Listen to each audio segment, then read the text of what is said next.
चलिए तो शुरू किया जाए। तो हम लोग कहाँ पे थे? हम लोग थे ज्वाइंट, पता है आपको ज्वाइंट हमने क्या क्या discuss, joint PDF, PMF, CDF, joint MGF बाकी है। ठीक, सो एमजीएफ पे आएंगे। ज्वाइंट चलो बता ही देता हूँ वैसे तो। सो जब ज्वाइंट कर ही रहे हैं तो देखो, अभी मैं ज़्यादातर थ्योरी ही कराया हूँ, अभी क्वेश्चन बहुत सारे करने बाकी है। कुछ क्वेश्चन जो आपने पूछे वो कराए हमने, और कुछ मैंने कराए, बहुत सारे क्वेश्चन करने बाकी है अभी। और मजा तब आएगा जब आप क्वेश्चंस प्रैक्टिस करो फिर आप पूछो, तो कि आप पूछोगे तो बाकियों का इससे हो जाएगा, है ना। सो आपको सॉल्व करने चाहिए और पूछने चाहिए क्वेश्चंस जो भी टॉपिक्स हो रहे हैं उसके। सो चलिए, तो मैं पहले ज्वाइंट एमजीएफ की बात कर लेता हूँ। मतलब जनरली मैंने अभी तक क्या आपको बताया, ज्यादातर डेफिनेशंस ही बताए हैं, है ना, कि क्या मतलब है, कुछ क्वेश्चंस उस पर सॉल्व कर सकते हैं आप। तो चलो एक दो ये भी देख लेते हैं, मतलब क्या है। यही तो समझना, बेसिक्स क्लियर है, फिर आप लेवल प्रैक्टिस के हिसाब से बढ़ेगी आपके। अचानक लेवल ना 0 से 100 नहीं पहुंचोगे, क्वेश्चंस प्रैक्टिस करोगे डिफरेंट लेवल के तो वहां तक पहुंचोगे।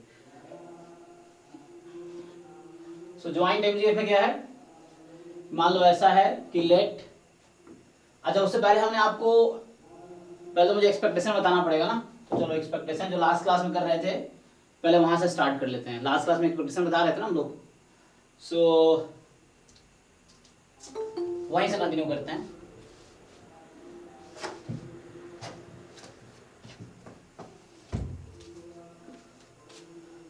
देखो फिर जैसे वन वेरिएबल में आप ई एक्स कैसे डिसाइड करते हो, how do you find E x?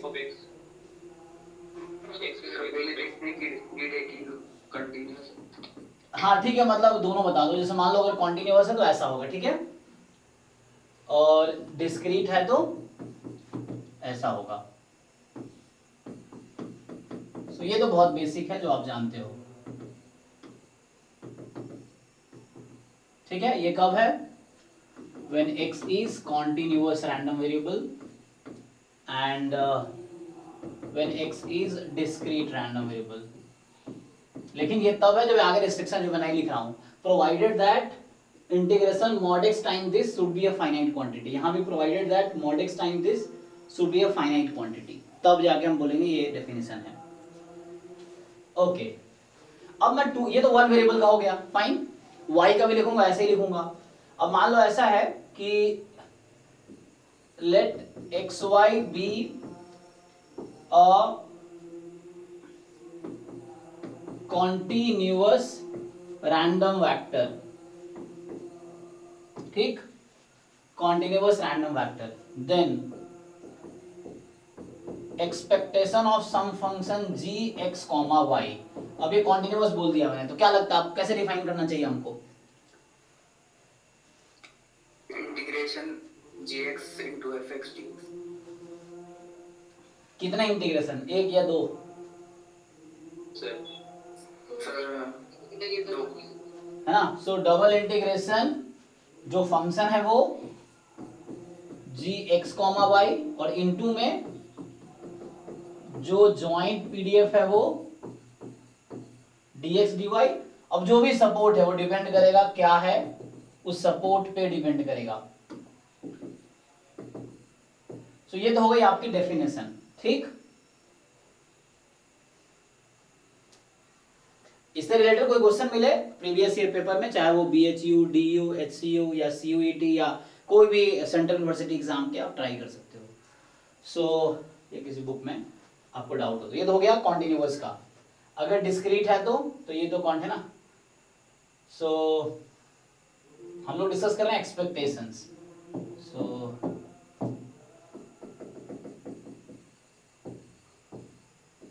Expectations, अच्छा अगर ऐसा हुआ, if it is continuous discrete then, मान लो ऐसा है if double summation, yes, so if xy be a discrete random vector, है ना,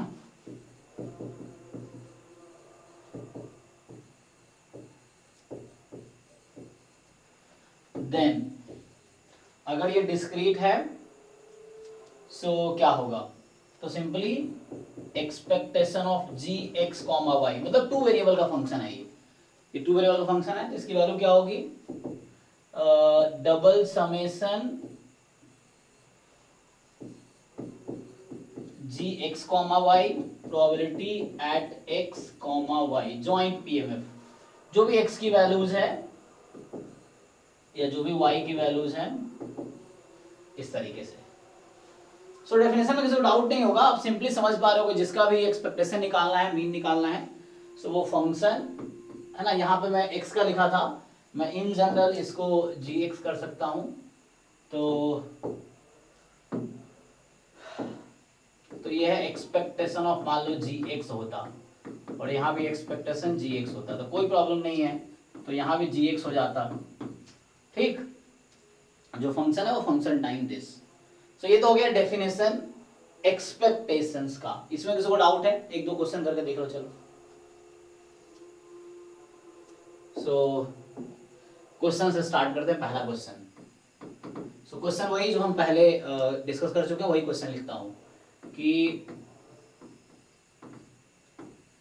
अ पेयर ऑफ कॉइन, ठीक है, इज टॉस्ड, ठीक, एक्स हम ले चुके हैं, number of heads and Y है नंबर ऑफ टेल्स ऑब्टेन्ड, ठीक है,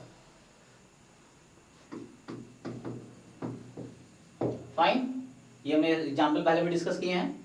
तो आपको बताना है then you need to find E of X into Y, ठीक, सिंपल, या मैं अगर ऐसा बोल दूं दूसरा part E of x Y plus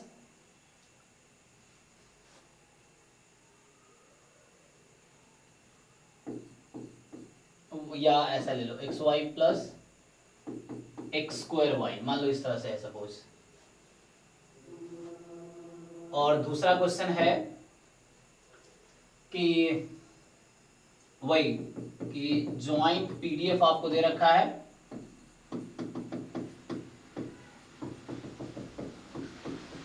कौन सा लिखे पहले, सो क्या पीडीएफ था, एक में था 6x स्क्वायर वाई था ना कुछ, बोलो क्या क्वेश्चन था, जब x, ये वही एग्जांपल है जो हम अभी पिछले कई क्लासों से कंटिन्यू कर रहे हैं, डिस्क्रीट में ये, कॉन्टिन्यूअस में ये। सो y 0 and 1 चेक कर लेना ये सही लिख रहा हूं कि नहीं, अदरवाइज तो यहां भी आपको यही क्वांटिटी फाइंड करनी है, देन फाइंड वही करना है, आपको बताना है कि ई एक्स वाई क्या होगा, और दूसरा same quantity E of x Y plus X square Y, मान लो ऐसा है। अब क्वेश्चन नंबर 3, एक और क्वेश्चन हम लेके चल रहे थे,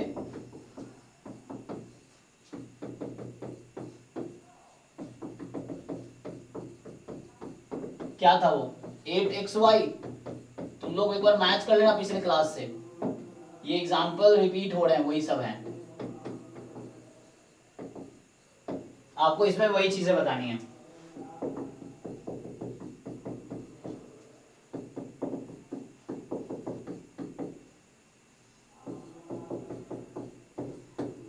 ठीक है, तो डेफिनेशन लगाओ, और नहीं समझ आया तो मुझे बताओ कि मैं सॉल्व करूंगा।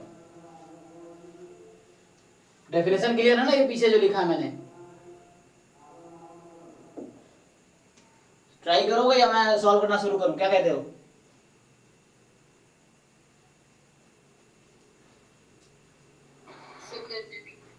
सब सो गए क्या तुम लोग? ठीक है बताओ, करो। एक दो बच्चा ही जगह रहता है, इसीलिए कुछ ही का सिलेक्शन होता है, बाकी सब सो रहे होते हैं।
पहले का हाफ और 1 आएगा। ओके, पहले का हाफ और 1 आएगा।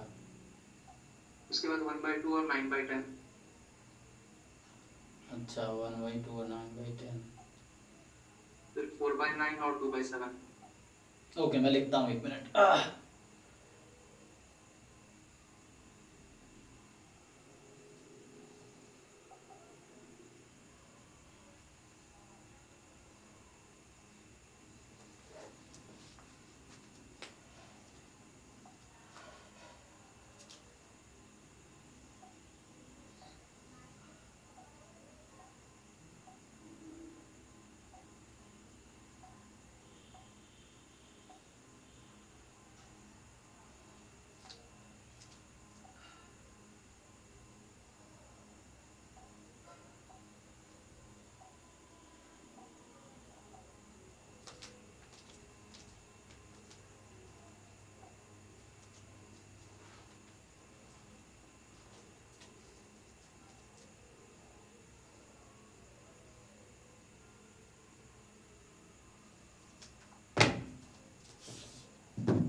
बताओ, पहले का फर्स्ट पार्ट, सेकंड पार्ट। हाँ, 1/2 और 1।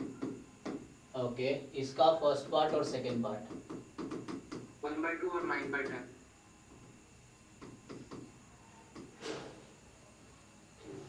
ओके, इसका 4/9 और 2/7। ओके, बाकी लोग एग्री करते हैं इससे? सो क्या आप लोगों का भी आंसर ऐसा आ रहा है? Yes sir. ओके, तो मैं सॉल्व करूं कि आगे बढ़ूं?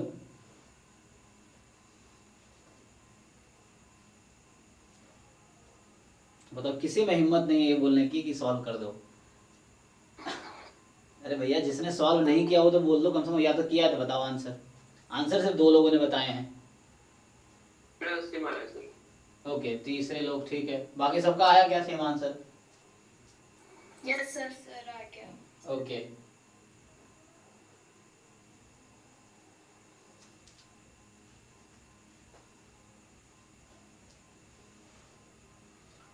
चलो देखो, कर देता हूँ फिर भी। तो यहाँ से स्टार्ट करते हैं। पहला क्वेश्चन। सो क्वेश्चन 1 का देखो, x की पॉसिबल वैल्यूज है 0, 1, 2 और y की भी पॉसिबल वैल्यू है 0, 1, 2, क्योंकि आपने कॉइन को 2 बार टॉस किए हैं।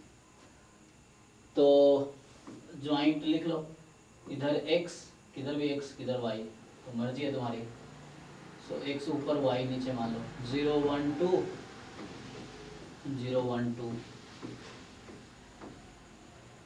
तो इसमें ये कि आपने 2 बार टॉस किए, सो 0, 2, तो इसका कितना 1/4, 2, 0, 1/4, यहाँ 1/2, 0, 0, 0, 0। ये आपका ज्वाइंट पीएमएफ आया होगा, जो कि हमने पहले भी डिस्कस कर रखा है। ठीक, तो अब मुझे क्या करना है इसमें? मुझे चाहिए ई ऑफ एक्स वाई। तो सिंपल डेफिनेशन आप लोग भी जानते हो कि summation X Y into probability at X comma Y, जो भी पॉसिबल वैल्यू एक्स 0 से 2 तक, वाई 0 से 2 तक, यही डेफिनेशन है। अब इसको अप्लाई करो, तो अप्लाई कैसे करोगे? तो जस्ट एक्स वाई चूज करो। देखो, अब एक्चुअली हो क्या रहा है, आप जब पुट करोगे तो जब इसमें देखो, जैसे एक्स को 0 रखा है इस लाइन में, एक्स 0 वाई 0, 0 ही हो गया, तो तुम्हें वो देखना है जहाँ पे नॉन जीरो कहाँ पे है। जैसे यहाँ पे 1/4 है, तो x को 0 रखता हूँ, y को 2 रखता हूँ और प्रोबेबिलिटी 1/4, फिर भी ये 0 ही बना है, मैं इसकी बात कर रहा हूँ, बाकी तो 0 है ही ऑलरेडी। इस पे आओगे तो x1 y1, तो 1 इंटू 1 इंटू प्रोबेबिलिटी इस पे हाफ। फिर यहाँ पे इस पॉइंट पे आओ तो x2 है, y जैसा भी कर लो, x2 है, y0, हालांकि मैं yx इंटरचेंज कर दिया हूँ क्योंकि y इधर है, x उधर है, तो जैसे भी तुम्हें मर्जी है। सो ठीक है ना, और क्या हो गया, 2 इंटू 0 इंटू 1/4। सो चेक करो ये 1/2। इसमें किसी को डाउट है अभी आपको समझने में? इनका आंसर 1/2 है, ठीक है ना। सो किसी को डाउट है ये समझने में? ज्वाइंट पीएमएफ है, टेबल जो बना रखा है ये ज्वाइंट पीएमएफ है। इसी टेबल को आप बुक में ऐसा भी लिखा मिलेगा, तो कंफ्यूज नहीं होना है। बुक में कैसे लिखा मिलेगा? ऐसा मेरे लिखो, x बराबर x, y बराबर y, ये लोग ऐसे लिखेंगे 1/4 कब? जब xy या तो 0 2 हो या 0 या 2 0 हो, ऐसा लिखा मिलेगा। और 1/2 जब xy की वैल्यू 1 1 हो एंड 0 अदरवाइज। सो ये जो लिखा है ये बिल्कुल वही है जो ये लिखा है, रिप्रेजेंटेशन अलग है, एक ही चीज लिखी है दो अलग तरीके से, ठीक है ना। कंफ्यूज होने की जरूरत नहीं है, यहाँ से भी आप कर सकते हो। चलो तो ये तो क्या पहला पार्ट। क्या दूसरा पार्ट ऐसे ही नहीं हो जाएगा? हाँ या ना?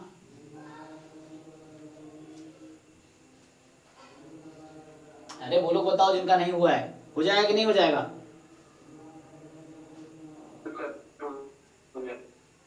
जैसे ये किया वैसे हो जाएगा ना? तो ये भी करके दिखा दूं, कुछ लोग विद्वान तो होंगे ही, तो जिनके लिए मुझे करना पड़ेगा। सो बाकी फिर एक केस तो यही x है ना, यहाँ तो x दोनों केस में आ रहा है, तो x 0 है तो या y 0 है तो जाना ही, तो बचेगा एक ही केस 1 इंटू 1 मतलब प्लस 1 स्क्वायर इंटू 1। तो ये मैंने क्या कर दिया, इसकी वैल्यू लिख दी, इंटू इसका मार्जिनल, सॉरी इंटू इसका पीएमएफ, तो इंटू हाफ आएगा। तो कितना हो गया? ये 1 हो गया। क्या आपका आंसर 1 था? यस। चेक करो, किया मैंने यहाँ यही है सेम चीज, बाकी टर्म 0 हो जाएंगे। तो एक्स वाई चूज करो और उसमें मास चूज करो, एक्स वाई रखो, फिर उस एक्स वाई पे जो मास है वो रखो प्रोडक्ट में। So I hope it is fine.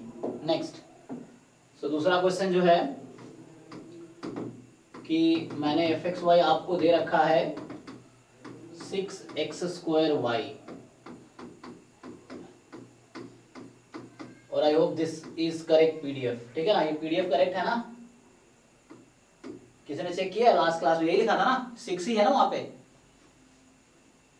Yes sir. हाँ सर, ठीक है ना। तो 0 अदरवाइज।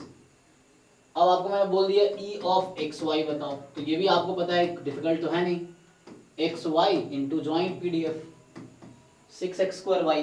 अब इंटीग्रेट यहाँ तो कोई फर्क पड़ता नहीं क्योंकि अलग अलग है, तो इसमें थोड़ा आसान है, जब एक साथ होता है तो थोड़ा डिफिकल्ट होता है। अब इसको इंटीग्रेट कर लेंगे हम। सो 6x³ y² dx। अब x को x के रेस्पेक्ट में करो, x³ को x के रेस्पेक्ट में करो, और अलग अलग है तो y को तुम कर सकते हो अलग अलग। तो कितना हो जाएगा? पावर 4/4 और पावर 3/3, 4 3 12, 1/2 आएगा क्या इसका भी? ठीक है ना, 1/2 ही आ गया। चेक कर लो, इंटीग्रेशन करना, चेक करना आपका काम, इंटीग्रेशन आप जानते हो, इसलिए मैथमेटिक्स पोर्शन पे ध्यान देना पड़ेगा। कई लोग बच्चे मैथमेटिक्स को लाइट लेते हैं कि कम मार्क्स के आते हैं, लेकिन वो यहाँ हेल्प करता है। तो हमारे यहाँ क्या है, आधी क्लास मैथ्स की आधी क्लास स्टैट्स की, इसीलिए है क्योंकि मैथ पोर्शन स्ट्रॉन्ग रहेगा तो स्टैट्स में आपको हेल्प करेगा वो।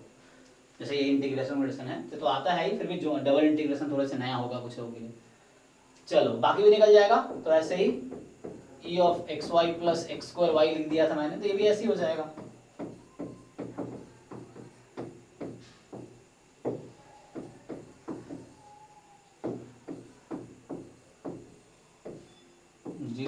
जीरो से वन।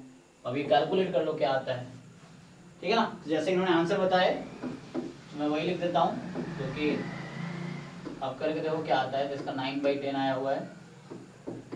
अब ये तुम्हें वेरीफाई करना है क्या 9/10 ही आ रहा है, ये चीज है। तीसरा क्वेश्चन, थर्ड क्वेश्चन था कि जॉइंट पीडीएफ आपके पास है 8xy 0 less than x less than y less than 1 and 0 otherwise, ठीक है। तो यहाँ पे क्या है कि एक्सपेक्टेशन xy तो होगा तो ऐसे ही xy 8xy, ठीक। सो xy into 8xy dx dy।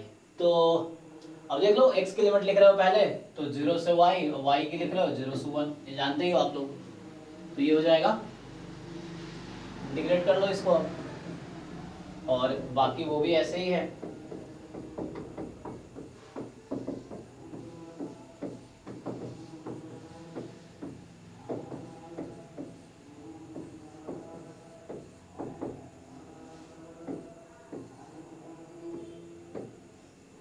ठीक है, सो आंसर मैं जो बताया वही लिख देता हूँ, बाकी तुम वेरीफाई करना ये सही है कि नहीं है।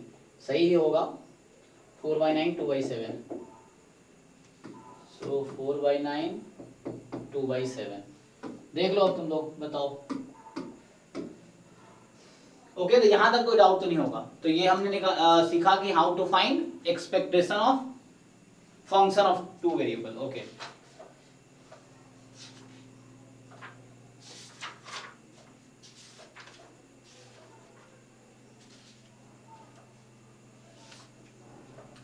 तो क्या क्या रह गया, तुमने क्वेश्चंस तो किए थे काफी लास्ट क्लास में।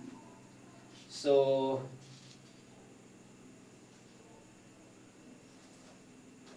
Transformation of two variable. हाँ, ट्रांसफॉर्मेशन से पहले थोड़ा आ जाते हैं इस पे। तो आप लोग सर जी, ये तो मैं तो आपकी आवाज क्लियर नहीं आ रही, फिर से बोलिए।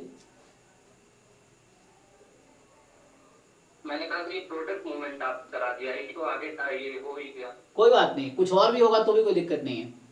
सो हाँ, ये ऐसे आगे आता ही, ये प्रोडक्ट मोमेंट ही है। सो अभी क्वेश्चंस करा दिए, आगे डिफाइन कर लेंगे जस्ट। चलो,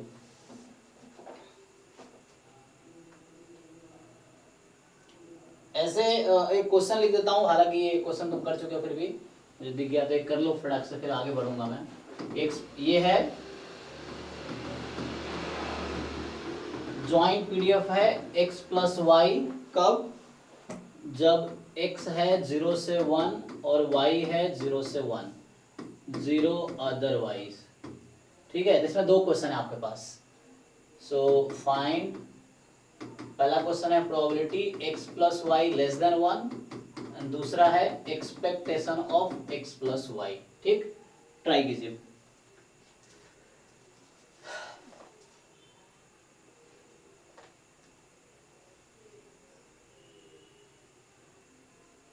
ये क्वेश्चन भी कुछ दिन पहले ही आपने ही पूछा था, किसी ने पूछा था, तो इस तरह के क्वेश्चन में डिस्कस किए थे, आपके एग्जाम में शायद आए थे। CUCT लास्ट ईयर 2022 वाले में आया था पहला पार्ट जो है।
ठीक है, इसको सॉल्व करो। जस्ट एक रिमार्क, ऐसे आप लोग जानते ही हो कि जैसे एक्सपेक्टेशन अगर कहीं होता है, मान लो ax प्लस by है, तो you can just right a time ex plus 1/3 first part का, फर्स्ट पार्ट का ओके 1/3, सेकंड पार्ट का, फर्स्ट पार्ट 1/3 कह रहे हैं, सेकंड पार्ट क्या कह रहे हैं, नहीं समझ आया। 5/6 अभी 7/6 कह रहे हैं कुछ लोग 5/6 कह रहे हैं। और दूसरी प्रॉपर्टी ये है कि एक्सपेक्टेशन ऑफ a टाइम, एक minute, a time g1 xy plus B time G two X Y, इस तरह का केस है तो कोई दिक्कत नहीं है। अगर टू वेरिएबल फंक्शन है सो इस तरह आप ब्रेक कर सकते हैं, सो कुछ दिक्कत नहीं है। A time expectation of g1 x comma Y plus B time expectation of g2 x comma Y, ठीक। सो ये है, ये तो रिमार्क लिखा दिया जस्ट।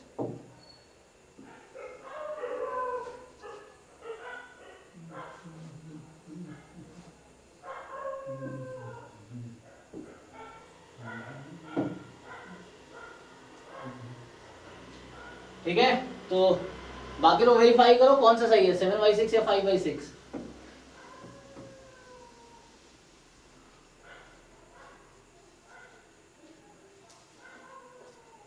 एक एक लोगों ने आंसर बताया, मुझे लग रहा है 5/।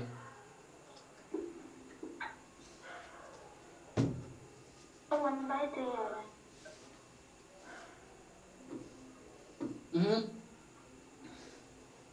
सेकेंड पार्ट, तो 5/3 1/3 आ रहा है।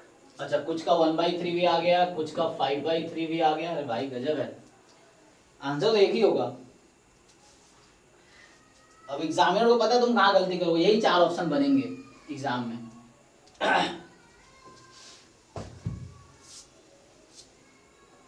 7/6 आएगा।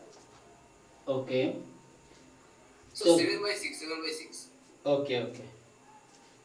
ये बोतल का ढक्कन कहाँ गया?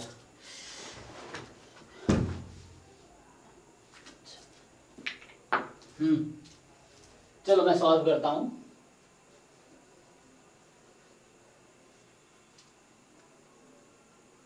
तो पहला पार्ट तो इजी होगा, देखो कर लो फिर भी। ओके देखो, तो सॉल्यूशन ये है, आपका जो सपोर्ट है क्वेश्चन में वो 0-1 का इंटरवल है, ठीक है, x और 0-1 y, तो ये 0.1,1 है, तो ये आपका सपोर्ट है, ठीक। अब इसके अंदर आपको x plus Y less than 1 की प्रोबेबिलिटी निकालनी है। सो आपका जो फिजिबल रीजन ये हुआ, इस रीजन पे आपको प्रोबेबिलिटी निकालनी है, ठीक। ये जो मैं सेट कर रहा हूँ इस रीजन पे, वो जो स्क्वायर है वो आपका सैंपल स्पेस है और या सपोर्ट बोलेंगे, और ये हमारे पास प्रोबेबिलिटी निकालनी। तो प्रोबेबिलिटी थी x plus Y less than 1। तो आप लोग जानते हैं कि क्या करना चाहिए मुझे, जब भी किसी रीजन में प्रोबेबिलिटी हो, अगर इसका मैं थ्योरम लिखूं, किस थ्योरी पे बेस्ड है ये, तो पॉइंट नंबर अगर 3 में अलग से लिख दूं कि कहीं ऐसा होता है probability X Y belongs to some set, मान लो S फॉर एग्जांपल, तो कुछ नहीं करना, डबल इंटीग्रेशन ज्वाइंट पीडीएफ को S सेट पे इंटीग्रेट करना है। S सेट कंबाइंड लिखा हूं, अलग अलग नहीं लिखा हूं, तो S सेट पे आपको इंटीग्रेट करना है combinedly. Just you need to integrate over set S। यहाँ जगह नहीं है इसलिए मैं नहीं पा रहा हूँ, सो थोड़ा ऊपर कर देता हूँ।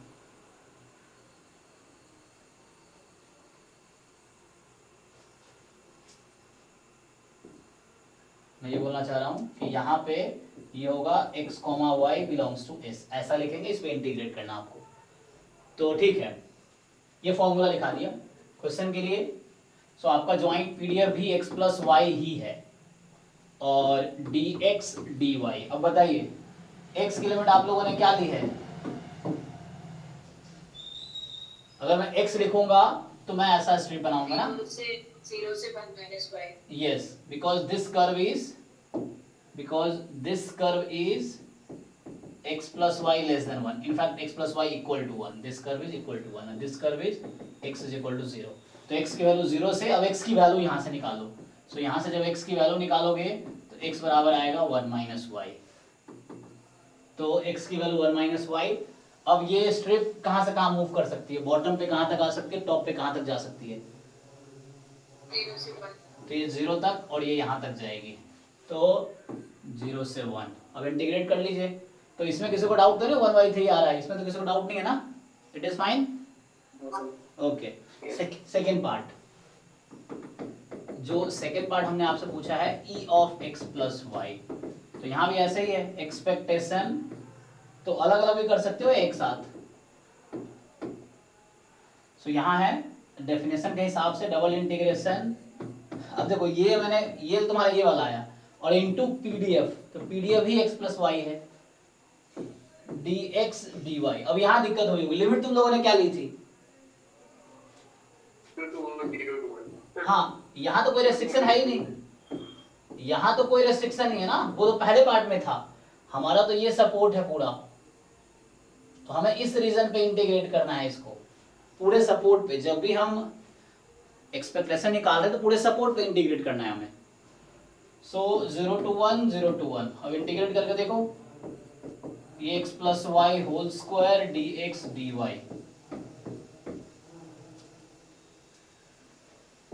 क्या करना, पहले x के रेस्पेक्ट में कर लो या तो इंटीग्रेट।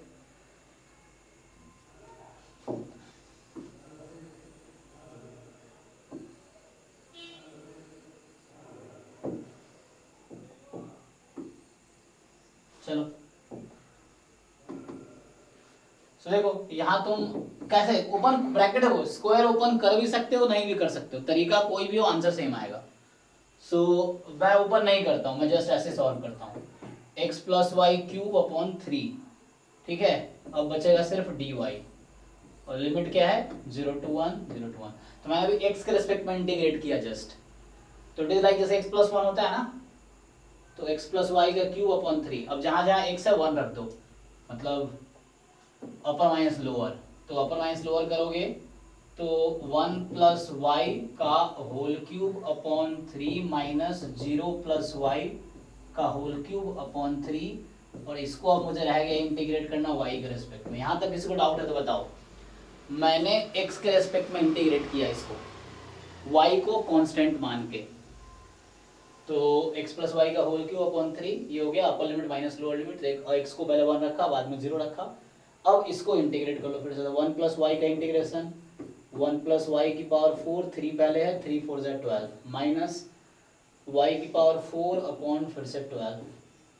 अब आपकी लिमिट है 0 से 1, एक बार पहले 1 रखो, तो 1 रखोगे, चेक करना कैलकुलेशन गलत ना करूँ मैं, तो सो 1 रखेंगे तो 1 प्लस 1 2 की पावर 4 16/12 माइनस 1 रख रहा हूँ अभी मैं 1/12, अपर लिमिट रख दिया मैंने। अब minus lower limit 0 plus 1 1/12 minus 0/12, तो फाइनल कितना आ गया 16/12 माइनस 2/12 14/12, मतलब 7/6। चेक करो तुम लोग, अब इसमें किसी को डाउट है तो बताओ। सर कोई लिमिट ना मैंने वो वाली ले ली थी पहले पार्ट वाली, हाँ, तो आपको देखना है कि पहला दूसरे पार्ट में कोई रिलेशन नहीं था, वो अलग क्वेश्चन है, ये अलग क्वेश्चन है।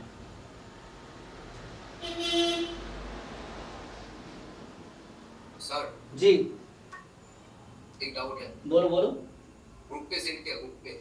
ओके ओके ठीक है।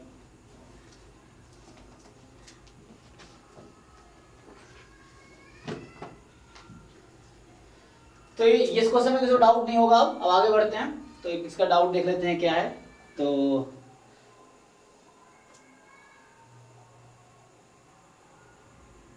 क्या डाउट है इसमें? रेंज डिवाइड करने में। ये कौन सा क्वेश्चन है ये? Questions 1 lesser than equals to x plus y lesser than equals to 2, probability, हाँ probability y greater than equals to x square. नहीं, पूरा क्वेश्चन बताओ मुझे, तुमने सिर्फ ये सॉल्यूशन भेजा है कोई? नहीं नहीं, मैं पहले क्वेश्चन भेजा था। अच्छा ये ऊपर वाला क्वेश्चन है, ओके ओके। हां ऊपर वाला तो क्वेश्चन। क्या मैं इसको सॉल्व करूं? रेंज डिवाइड कर दो। हाँ तो मैं कर ही देता हूँ, फिर मैच कर लेना तुम्हारा है हुआ है कि नहीं हुआ है। देखो ठीक है। तो ये जो क्वेश्चन भेजा है ये हमारा f ऑफ x, y, ये कह रहा है 6/7 टाइम्स x, मतलब 6x/7। कब? जब 1 less than equal to x plus Y less than equal to 2 और x more than equal to 0 है, y more than equal to 0 है। Okay 0 otherwise. तो पूछ रहा है probability y more than equal to x square. तो by simple definition है, joint लिखो इस रीजन पे इंटीग्रेट करो। पहले तो सपोर्ट, ये सपोर्ट ग्राफ बनाना जरूरी है क्योंकि ये आपका सैंपल स्पेस टाइप का हुआ, तो पहले उसका ग्राफ बना लो। तो x plus Y less than 2, यहाँ 2 है, यहाँ 2 है, मोर देन 1, सो यहाँ 1 है, यहाँ 1 है। ओके, अब है y बराबर एक्स स्क्वायर बनाओ पहले, तो y बराबर एक्स स्क्वायर बनाओ। ये तुम्हारा सैंपल स्पेस हुआ, कौन सा, इनके बीच में होना चाहिए। सो ये इसके बीच में सैंपल स्पेस है तुम्हारा, मतलब हालांकि मैं सेट कर ही देता हूं, तो ये वाला पोर्शन तुम्हारा सैंपल स्पेस हुआ। x पॉजिटिव y पॉजिटिव और इस बीच में होना चाहिए। So this is your sample space, या समझो सपोर्ट ना, इसके करस्पॉन्डिंग ये तुम्हारा जो रीजन सेट किया है मैंने, this is your sample space. अब मुझे डिसाइड करना है, अब मुझे डिसाइड करना है क्या, डिसाइड करना है ये रीजन। तो पहले y बराबर एक्स स्क्वायर का ग्राफ बनाओ।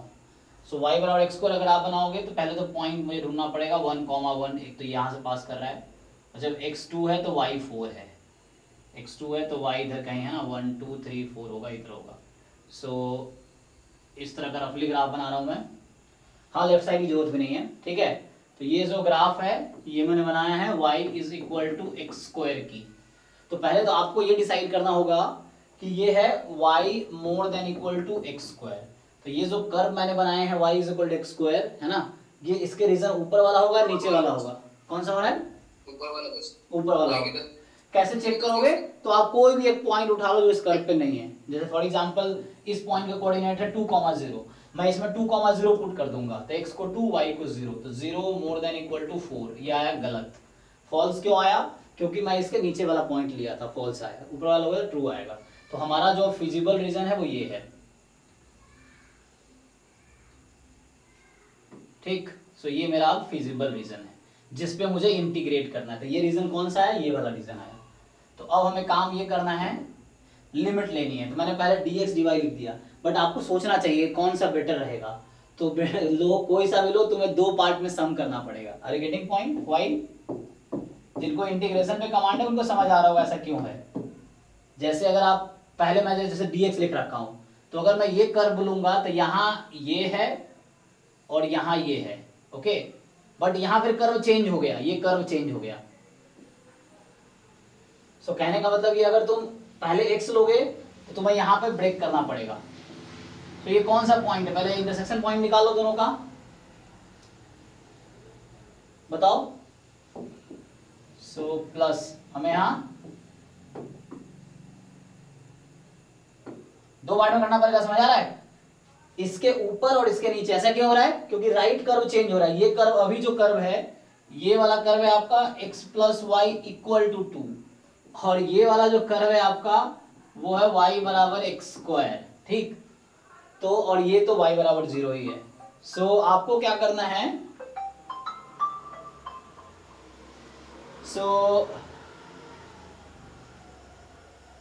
एक मिनट,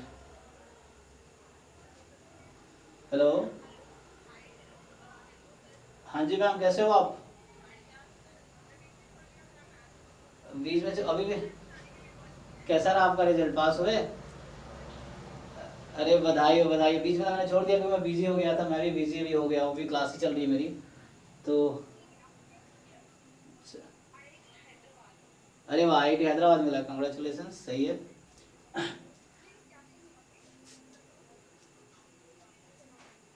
हाँ, जानकारी के मेरे बच्चे हैं वहाँ पे, लेकिन अभी मैं आपको क्लास के बाद फोन करूँ, मेरी क्लास है 11 बजे तक, 11 बजे के बाद फोन कीजिए, ठीक है ना। ठीक है, ओके मैम। सर आपको 3 पार्ट में डिवाइड करना पड़ेगा ना। कितने पार्ट में, 3 पार्ट में।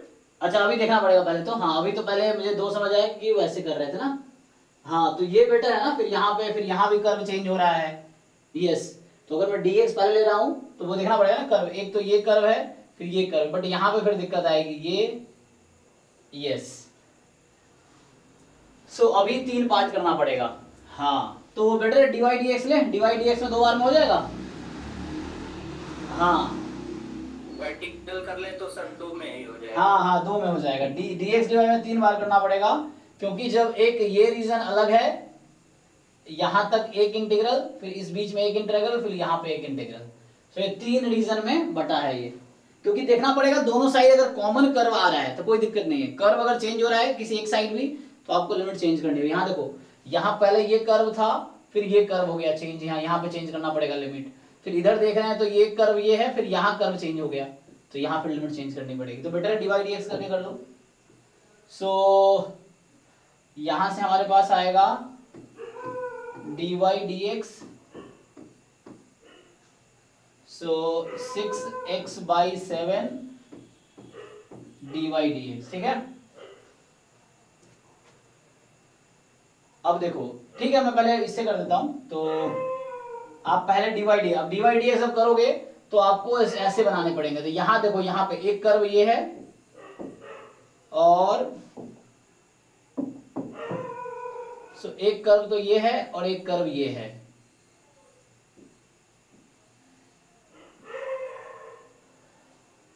ठीक है, ये 2 पार्ट होंगे, ये वाला पार्ट एक ये वाला पार्ट, है ना, 2 में यूज है ना यहाँ पे। तो ठीक है, देखो पहले इस रीजन पे करते हैं, ये जो है। यहाँ पे स्ट्रिप लो, तो यहाँ पे देखो y की वैल्यू कितनी है इस वाले कर्व में, ये था ना x + y = 1। तो यहाँ पे y की वैल्यू कितनी होगी इस तरफ 1 - x, 1 - x, और यहाँ पे y की वैल्यू कितनी है 2 - x। से 2 - x, हाँ ना बोलो भाई, ठीक है ना। 1 - x से 2 - x, ये इस रीजन का हो गया। अब ये कौन सा पॉइंट है, इंटरसेक्शन पॉइंट क्या है, ये कैसे डिसाइड होगा। आपको देखना है कि किस 2 रीजन का इंटरसेक्शन है ये। एक तो है x + y = 1 और एक है y = x²। अब इसको सॉल्व करना पड़ेगा आपको। तो x + x² = 1, so x × 1 + x is 1। तो क्या होगा, सॉल्व कर देखो, कोई आएगा आंसर।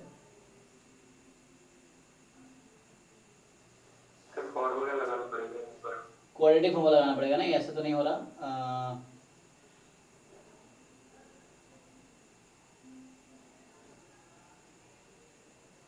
सॉल्व कर देखो कितना आएगा। मतलब लेके नहीं कर सकते हैं ना। हाँ वैसे नहीं कर पाएंगे यहाँ पे, वो तुम बताओ क्या आंसर है, क्वाड्रेटिक फॉर्मूला लगाओ।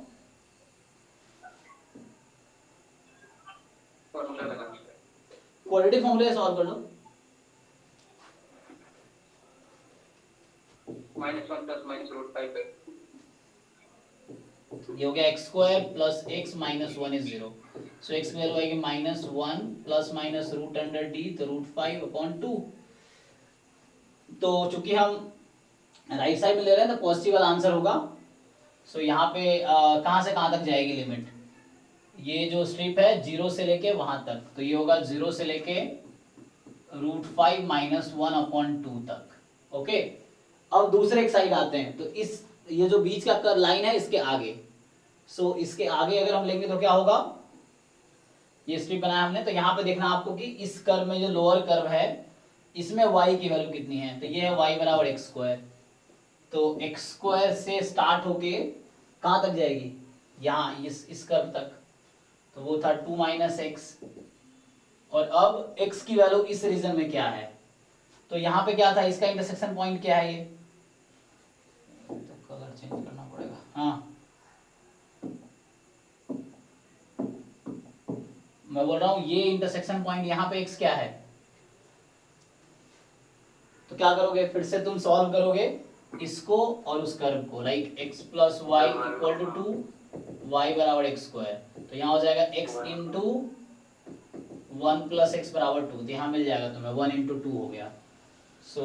x की वैल्यू 1 आ गई, है ना। ठीक है, x की वैल्यू 1 आ गई। तो ये 1 ही पे, एक्चुअली 1 पे ही कट कर रहा है, ये मैंने बनाया हुआ इधर है। ये पॉइंट 1 ही है एक्चुअली, इसको ड्रॉ करोगे ये 1 है। हाँ 1 क्यों आएगा, 1 तो सर एक है सर, पहले ही वाला पॉइंट जो आपने x + y = 1 में ड्रॉ किया था। कहाँ पे कटेगा, वो तो ग्राफ रफ है ना, रफली ड्रॉ किया हमने। तुम इसको सॉल्व करो, x + y = 2 और y = x²। इसको सॉल्व करो, कितना आ रहा है, you find common solution of this two. क्या x की वैल्यू 1 नहीं आएगी, 1 or minus 2 is there, 1 is हाँ, we are on right side ना, तो जीरो के राइट में है तो हाँ 1 सो जब भी आपको इंटरसेक्शन पॉइंट है you will solve this two common curve ना, इन दोनों कॉमन कर्व जो है उसको सॉल्व करो इस पॉइंट पे। सो y बराबर एक्स स्क्वायर और x प्लस वाई टू, इसको सॉल्व करो आप, y को रखो x स्क्वायर तो x plus X square is 2। So -1 plus minus of the root 9/2। ऐसा क्यों आ रहा है? सर इसको भी कॉम्प्लेक्स बना सकते हैं ना। नहीं 1 आ रहा है क्या? मतलब तुम जैसे बताया वैसे पूछा हूँ, 1 आ रहा है क्या? क्वेश्चन ये मेरा आ रहा है क्या 1? चेक करो एक बार, कॉम्प्लेक्स में कर देना क्वाड्रेटिक। किसी फॉर्मूले से लगाओ, आंसर सेम आना चाहिए। हाँ क्वाड्रेटिक से वही आ रहा है, माइनस प्लस माइनस रूट 9 वो 3 हो गया सर, और हम पॉजिटिव ले रहे हैं तो 2/2 1। हाँ, तो x की वैल्यू 1 आ गई ना, पॉजिटिव साइड मुझे देखना है। तो यहाँ हो गया आपका √5 माइनस 1/2 से 1 तक, ठीक है। सो ये जो पॉइंट था, ये इंटरसेक्शन पॉइंट जो है जहां ये दोनों कर्व, ये वाला लाइन और ये जो आपका पैराबोला है, ये दोनों जहां मिल रहे हैं ये है √5 माइनस 1/2, और ये लाइन और दूसरी कर्व जहां मिल रही है वो है 1 कॉमा, देख लो जो भी है y की वैल्यू, x को 1 तो y कितना हो जाएगा? 1 ही हो जाएगा। 1 1 पे एक्चुअली मिल रहा है एक्चुअली। हमने ग्राफ तो मैंने रफली बनाया ना, तुम स्केल लेके और उस तरह ग्राफ पेपर पे बनाओगे जो होते हैं तो उसको एग्जैक्ट तुम्हें दिखेगा। एनीवे अब इसको सॉल्व करो, अब डाउट है तो बताओ। देखो इस समझ आया तुम लोगों को, स्पेशली जिसका डाउट था? यस सर यस ठीक है ना। तो हमने इस दो पार्ट में ब्रेक किया इसको यहाँ पे। तो एक दिस साइड इसका अलग किया इंटीग्रेशन इस साइड का, और इसके राइट का अलग किया। राइट के अलग का बात कर रहा हूं मैं। सो ये वाला पोर्शन का अलग से किया हमने।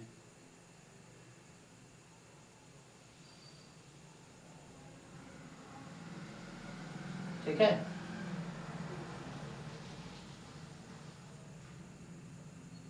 ठीक है। तो ये इसका अलग हुआ, समझ रहे हो? ये रीजन अलग और ये वाला रीजन अलग, और आपका जो फिजिबल रीजन यही था,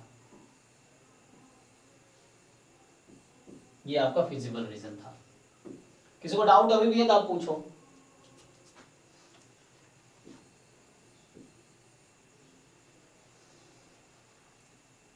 ओके आगे बढ़े। चलिए इसको बाकी इंटीग्रेट करो। इंटीग्रेट करना मुश्किल नहीं है, नहीं तो रीजन डिसाइड करना है। इंटीग्रेट करना बोले y के रिस्पेक्ट में करो, फिर टेक दिस लिमिट, y के रिस्पेक्ट में इंटीग्रेट करो, take this limit and then you integrate. Okay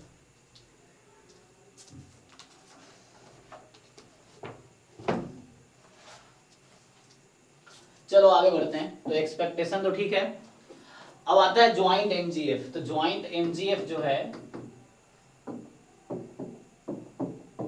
sir अगर y square greater than x square हो उसका ग्राफ बनाना हो, और सपोर्ट में x greater than 0 y greater then 0 किया है, हाँ तो क्या तो देखो, y इक्वल टू x लिख सकते हैं ना, हाँ ठीक है, पॉजिटिव है तो लिख सकते हैं। प्लस पॉइंट y बराबर x लिख दो, पॉजिटिव है तो मतलब दोनों पॉजिटिव है ना, तो इसका ग्राफ हाँ प्लस। मतलब support x greater than 0 y greater then 0 है। सो मॉड x की वैल्यू क्या होगी? x हो जाएगी। मॉड y की वैल्यू क्या होगी? y हो जाएगी।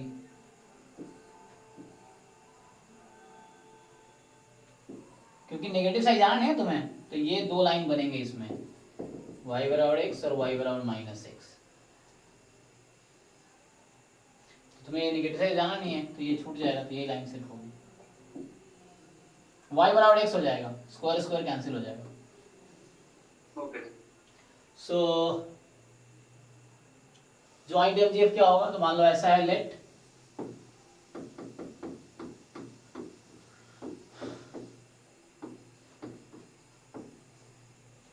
so let x y be a random vector,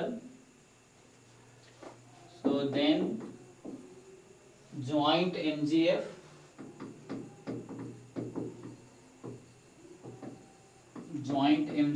xy is, so इसका नोटेशन है mx, y एंड यहां से क्या मिलेगा?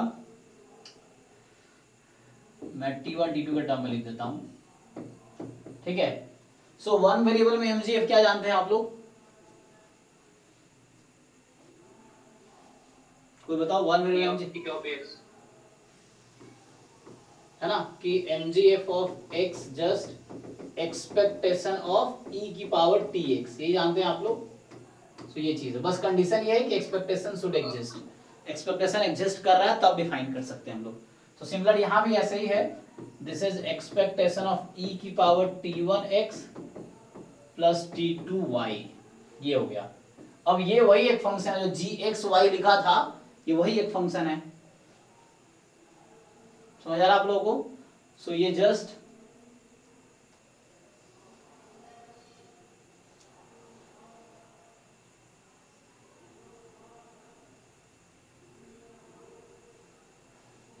तो ये है जॉइंट एमजीएफ की डेफिनेशन।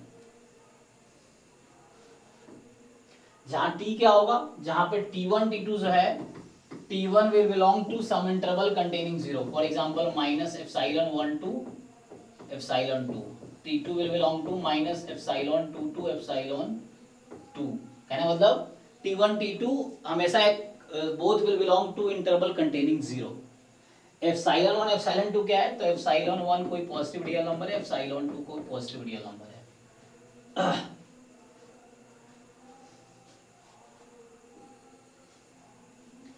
ओके, रिमार्क बस ये है कि आपको याद रखना है, इस पे क्वेश्चन पूछ लेते हैं कि mxy00 कितना आएगा यहाँ पे,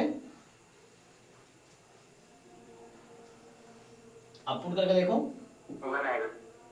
तो ये 1 आएगा, ठीक है। सो अब जो शुरू में 2 क्वेश्चन लिखे थे, इनफैक्ट 3 क्वेश्चन लिखे थे, आप उस तीनों में एमजीएफ निकालने की कोशिश करो। जो स्टार्टिंग के 3 क्वेश्चन है ना, आप उन तीनों में मुझे एमजीएफ डेफिनेशन नोट कर लो पहले। Now you apply this definition over this examples. कहाँ गया, ये 3 एग्जांपल है ना, इन तीनों का एमजीएफ निकाल के बताओ मुझे, इन तीनों एग्जांपल में एमजीएफ निकाल के बताओ, ज्वाइंट एमजीएफ। ट्राई करो, इससे सीखने को मिलेगा, जब तक पेन चलाओगे फंसोगे तो सीखोगे। So you try.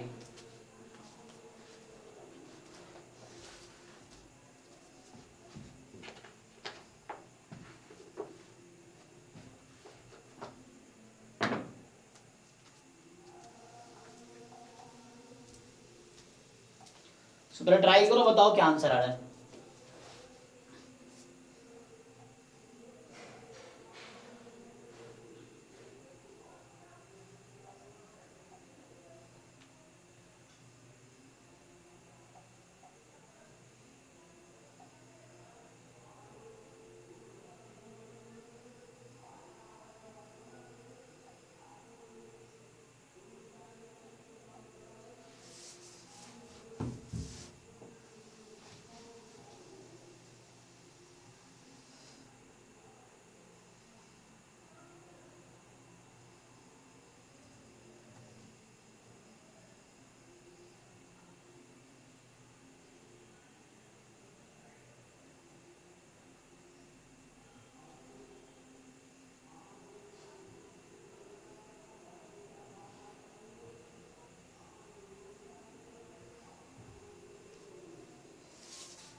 आगे आंसर। पहले का है क्या आया? e की पावर 2t1 प्लस e की पावर 2t2 अपॉन 4।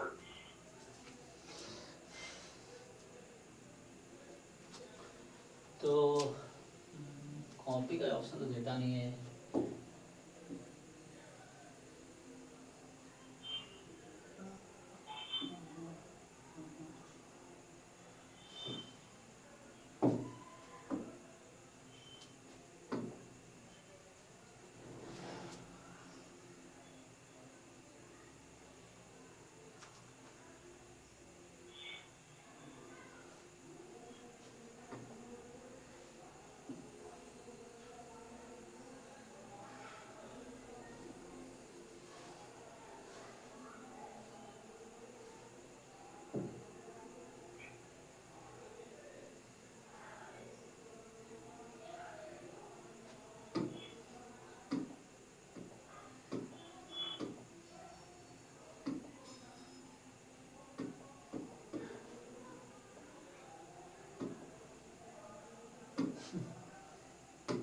एक्सपेरिमेंट।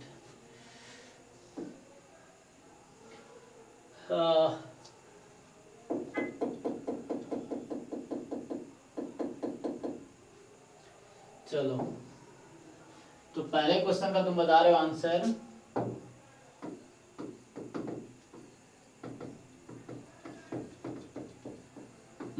क्या बता रहे थे? हाफ इंटू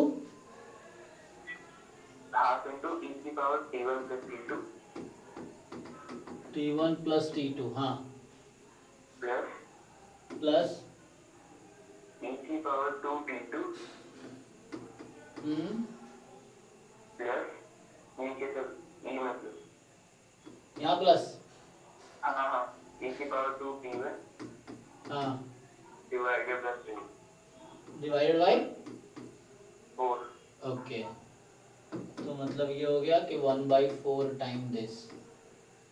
तो ठीक, हाँ क्या सबका ऐसे ही आ रहा है?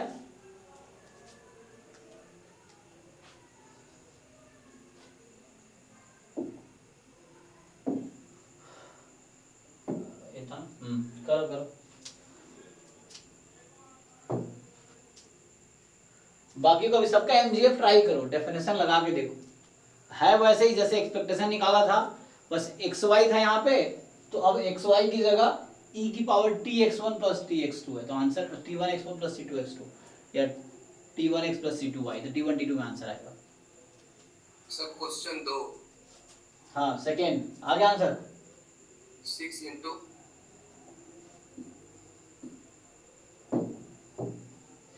So question 2,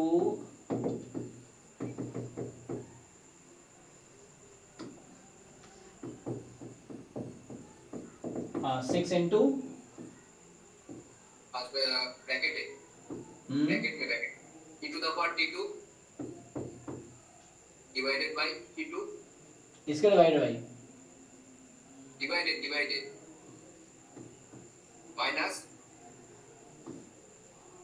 e to the power t2 divided by t2 square bracket close, फिर से ब्रैकेट इंटू में, अच्छा, इंटू में bracket e to the power t1 divided by t1 minus 2 into e to the power t1 divided by t1 square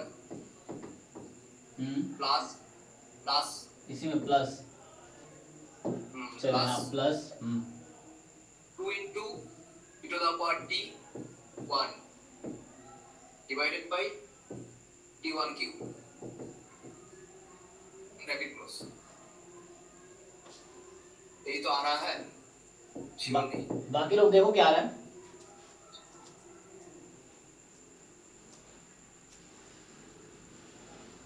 अलग आ रहा है sir. अच्छा अलग आ रहा है, ओके।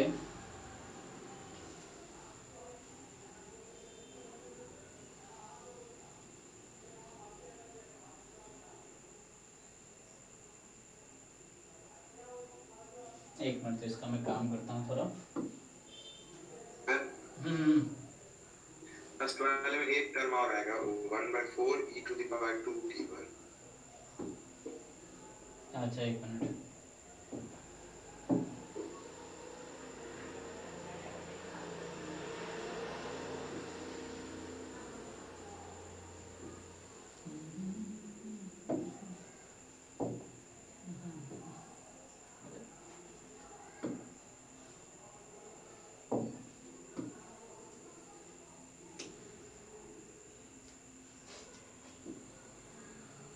ये तो यहाँ पहुँच गया, अब ये कैसे पहुँचेगा?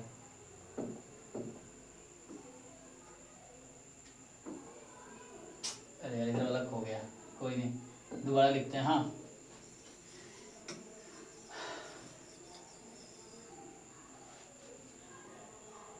ओके एक मिनट, इसका ऑप्शन था ना मेरे पास, ये था ही मेरे पास।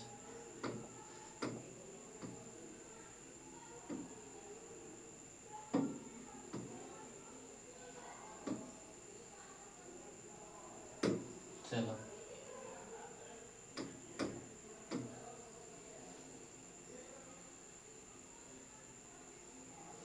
ओके, जो उसने बताया वो ये था।